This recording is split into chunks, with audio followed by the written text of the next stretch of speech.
Hello guys, welcome back to my channel. வீடியோக்குள்ள போறதுக்கு முன்னாடி மறக்காம இந்த வீடியோக்கு ஒரு லைக் போட்டுருங்க.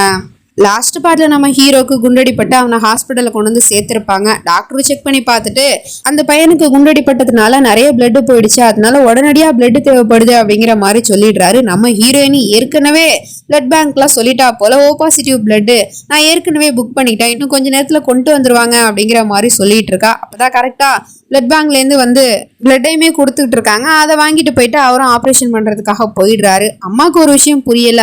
அது சரி, என்னோட ஓமைக்கு ஓ பாசிட்டிவ் பிளட் தாங்கிறது உனக்கு எப்படி தெரியும் அப்படிங்கிற மாதிரி கேட்டுட்டு இருக்காங்க.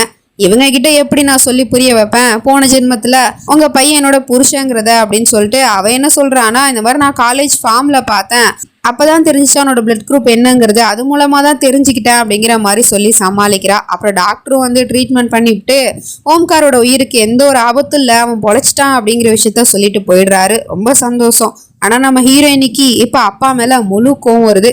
அந்த பக்கம் நம்ம ஹீரோ தப்பிச்சிட்டான் அப்படிங்கிற விஷயம் அவருக்கு கேள்விப்பட்டு செமையா கோவப்பட்டு பையனை திட்டிக்கிட்டு இருக்காரு. ஒரு சாதாரண பையன், அவனை உன்னால கொல்ல முடியலையா அப்படிங்கிற மாதிரி சொல்லிட்டு கொல்றதுக்கு எல்லா பிளானும் பண்ணியாச்சு. கரெக்டா ஷூட் பண்ண போற நேரத்துல ஒரு பொண்ணு வந்து அவனோட உயிரை காப்பாத்திட்டா அப்படிங்கிற விஷயத்த அண்ணனும் சொல்றான். பொண்ணா? எந்த பொண்ணு அப்படிங்கிற மாதிரி கேட்டா, அந்த பொண்ணு வேற யாரும் இல்ல, உங்க பொண்ணு தான், நான் தான் அவனை போய் காப்பாத்தினேன் அப்படிங்கிற மாதிரி நம்ம ஹீரோயினி வந்து நின்றுட்டு இருக்கா.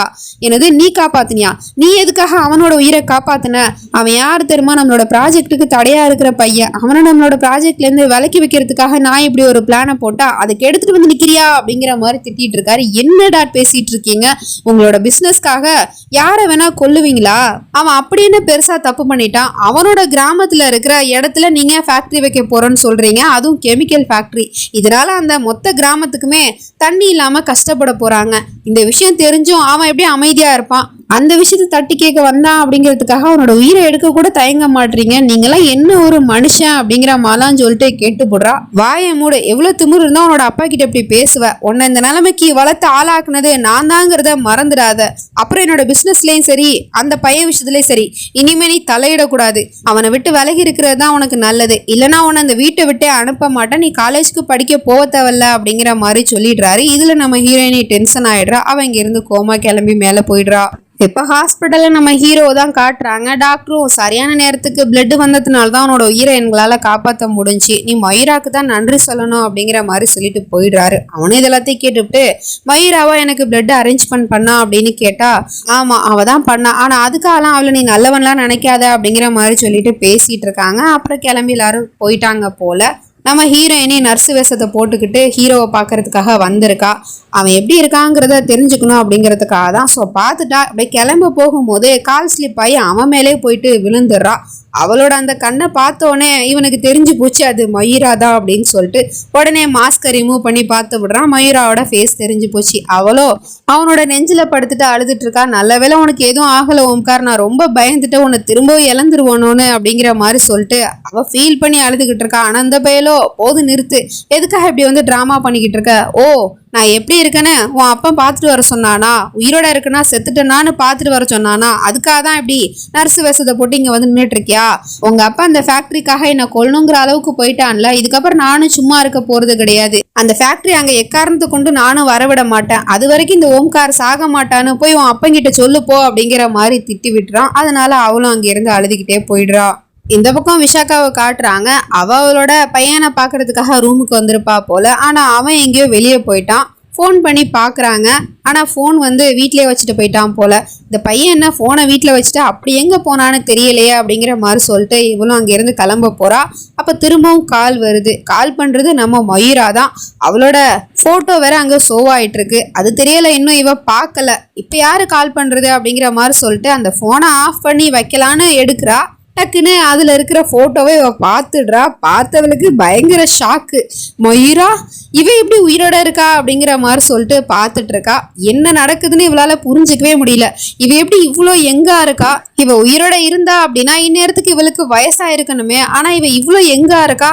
அப்புறம் இவளோட முகத்துல அந்த மார்க்கையும் காணோம். அப்படின்னா என் பையன் சொன்ன அந்த மயூராங்கிற பொண்ணு இவ தானா மகேஷ் கோஸ்வாமியோட பொண்ணு? இது எப்படி சாத்தியம் அப்படிங்கிற மாதிரி யோசிச்சு பார்த்துட்டு இருக்கா. அப்பதான் போன ஜென்மத்துல நம்ம ஹீரோவோட அம்மா சொல்லியிருப்பாங்க இல்லையா, நீ அவங்க 2 பேரையும் கொலை பண்ணி அவங்கள பிரிச்சுட்டதாக நினைக்காத, உன்னை தோக்கடிக்கிறதுக்காக அவங்களோட காதலை அவங்க ஜெயிக்கிறதுக்காக திரும்பவும் மறுஜென்மம் எடுத்து அவங்க 2 பேரும் பிறக்கத்தான் போறாங்க அப்படிங்கிற மாதிரி சொல்லியிருப்பாங்க.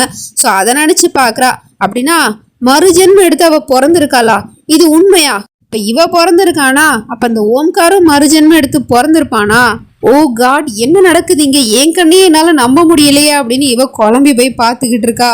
இந்த பக்கம் நம்ம ஹீரோ டிஸ்சார்ஜ் ஆகி வீட்டுக்கு வந்துட்டான் போல. அவன் தூங்கிட்டு இருக்கும் போது திரும்ப அந்த போன ஜென்மத்துல நடந்த எல்லா விஷயமே கனவா வந்துட்டு போயிட்டு இருக்கு. அதுல நம்ம ஹீரோயினியா அந்த விஷாக்கா கத்தியால கொலை பண்ண விஷயம் வந்துட்டு போகுது. உடனே இவன் மயிரா அப்படின்னு சொல்லிட்டு கத்திக்கிட்டே எழுந்திருக்கிறான். பார்த்தா எதிர்த்தாப்புலே நம்ம ஹீரோயினி அங்க நின்றுகிட்டு இருக்கா. அவனை பாக்குறதுக்காக தான் இந்த இடத்துக்கு வந்திருப்பா போல. இந்த நேரத்துல அவளை பார்த்த அடுத்த நிமிஷமே இவன் இங்க இருந்து ஓடி வந்து அவளை கட்டி பிடிச்சிக்கிறான். உனக்கு இது ஆகலையே, நீ நல்லா இருக்கியா அப்படிங்கிற மாதிரி கேட்டுட்டு இருக்கான். அப்புறம் இவளும் ரொம்ப சந்தோஷப்படுறா. அப்படின்னா உனக்கு எல்லாமே ஞாபகம் வந்துருச்சா ஓம்கார்? நான் தான் உன்னோட மயிராங்கிறது உனக்கு ஞாபகம் வந்துருச்சா? எனக்கும் உன்ன மாதிரியே தான் சின்ன வயசுல இருந்து இந்த கனவு அடிக்கடி வந்துகிட்டே இருந்துச்சு. ஆனா இப்பதான் நான் அதை புரிஞ்சுக்கிட்டேன். போன ஜென்மத்துல நடந்த விஷயத்த ஞாபகப்படுத்துறதுக்காக தான் அது நம்மளுக்கு கனவா வந்திருக்கு அப்படின்னு.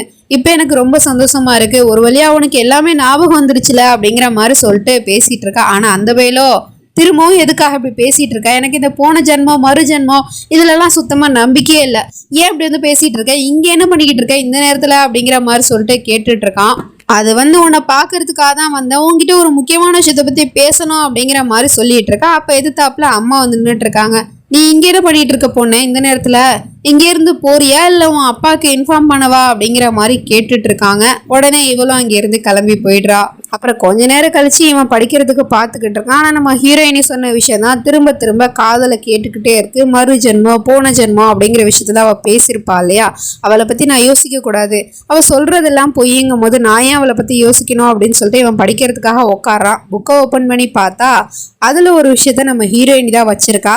அவனுக்கு பழைய விஷயத்துல ஞாபகப்படுத்தணும் அப்படிங்கிறதுக்காக தான். நம்ம ஹீரோயினி கொஞ்ச நேரத்துக்கு முன்னாடி வந்துட்டு போனா இல்லையா? அப்ப வரும்போதே இதை அவ வச்சுட்டு போயிருப்பா போல. அதுல 3 விஷயம் இருக்கு. ஒண்ணு ஜபல்பூருங்கிற அவனோட ஊரு பேரு போட்டு ஒரு பேப்பர் இருக்கு. இன்னொன்னு மார்பல் பிசினஸ் மேன் தானே இவன், அதை ஞாபகப்படுத்துற மாதிரியான பேப்பரும் இருக்கு. அப்புறம் 3வதா கடவுள் நம்பிக்கையில ரொம்ப மூழ்கி போயிருப்பான் போன ஜென்மத்துல. ஸோ அதை ஞாபகப்படுத்துற விதமா சாமியோட போட்டோவுமே இருக்கு. இது 3ஐயும் பார்த்துட்டு இதுக்கு என்ன அர்த்தம் அப்படிங்கிற மாதிரி இவன் யோசிச்சுட்டு இருக்கான். இந்த பக்கம் நம்ம ஹீரோயினி ஐ ஹோப் அவனுக்கு நான் வச்சுட்டு வந்த க்ளூவை பார்த்து அவனுக்கு ஏதாவது ஞாபகம் வந்துச்சுன்னா சந்தோஷம்தான் அப்படிங்கிற மாதிரி யோசிச்சுட்டு இருக்கா. அப்ப யாரோ அந்த பக்கமா கிராஸ் பண்ணி நடந்து போற மாதிரி தெரியுது, நிழல் தெரியுது. உடனே இவ யார் அது அப்படிங்கிற மாதிரி கேட்டுக்கிட்டே எந்திரிச்சு போக பாக்குறா. பார்த்தா நம்ம ஹீரோ தான் வந்து அவளோட வாயை பொத்திக்கிட்டு இருக்கான். 2 பேரும் ஒருத்தர் பார்த்துட்டு இருக்காங்க. நீ இந்த நேரத்துல இங்க என்ன பண்ணிக்கிட்டு இருக்க அப்படின்னு கேட்டா, நீ இதை என் வீட்டில் மறந்துட்டு வச்சுட்டு வந்துட்ட, அதை கொடுக்கறதுக்காக தான் வந்தேன் அப்படிங்கிற மாதிரி அவனும் சொல்லிக்கிட்டு இருக்கான். உனக்கு ஏதாவது ஞாபகம் வந்துச்சா அப்படின்னு கேட்டா இல்லை அப்படின்னு சொல்லிட்டு இருக்கான். அப்படின்னா இதை நீ காலையில் கூட கொடுத்துருக்கலாம்ல, அப்புறம் எதுக்காக நீ இப்போ இங்கே வந்த?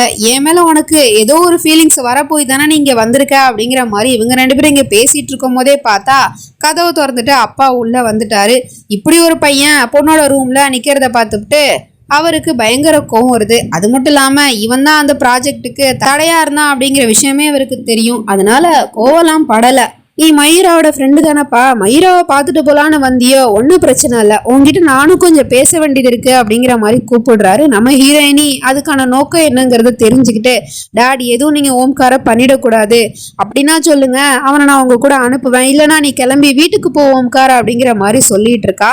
அவரோ அப்படிலாம் ஒன்றும் நடக்காதுமா, ஓம்காருக்கு எதுவும் ஆகாது, ஐ ப்ராமிஸ் அப்படிங்கிற மாதிரி சொல்லிட்டு அழைச்சிட்டு போயிட்டு இருக்காரு. அப்படி போறவரு நம்ம ஹீரோயினிய உள்ள வச்சு லாக் பண்ணிட்டு தான் போயிட்டு இருக்காரு. அங்க போய் நம்ம ஹீரோ கிட்ட ஏதோ ஒன்று பேசிட்டு இருக்காரு. இவளும் கதவை திறந்து பார்த்துட்டு திறக்க முடியல அப்படிங்கமே ஜன்னல் வழியா எல்லாத்தையும் பார்த்துட்டு தான் இருக்கா.